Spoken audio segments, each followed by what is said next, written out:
I read somewhere that we are drawn to landscapes that remind us of places we most strongly identify with as home. I'm not from here. I grew up on Anglesey in North Wales. I guess the telegraph poles and the lanes and the weather remind me of Wales. I find this landscape very uplifting and inspiring. I see a lot of colour in the hills and skies around our house. Different times of day, different times of year, sometimes when the sky is very pink at sunrise or sunset, or when it's stormy and dark, or when the clouds are big, other times when the grass and trees are very green, or when the moorland is orange in autumn, or when snow looks blue in winter. It all starts with a lot of sketching and drawing. The more I walk in the landscape, the more I draw it, the more I know it.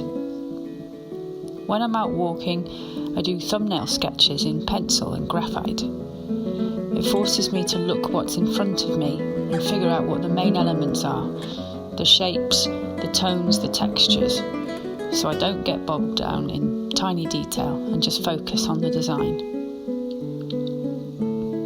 I also work in my sketchbook with watercolours, perhaps standing at the kitchen sink, trying to capture the colours of the sunrise before they vanish. I also take photos at times when I don't have the chance to get my paints out, just snaps for my future reference. I take all of this reference material into the studio. My studio time is limited, so I prefer to use water-based media as they dry quicker. Occasionally I paint intuitively if I have a need to get the paint down and splash it about.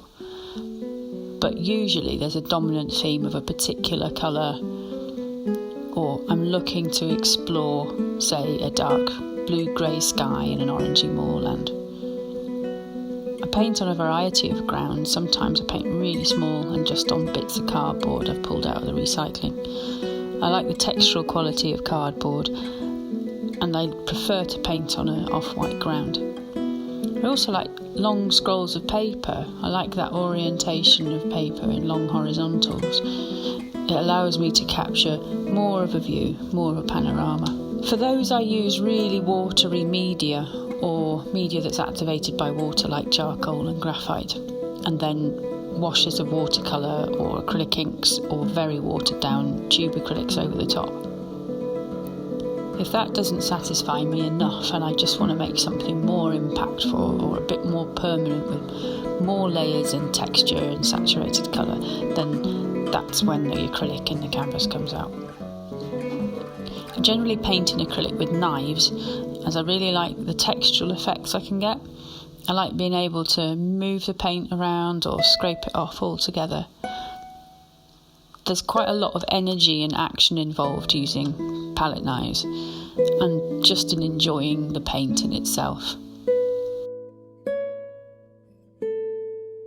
I see what I do as a process where I'm trying to capture as best I can how this place makes me feel and how I experience it.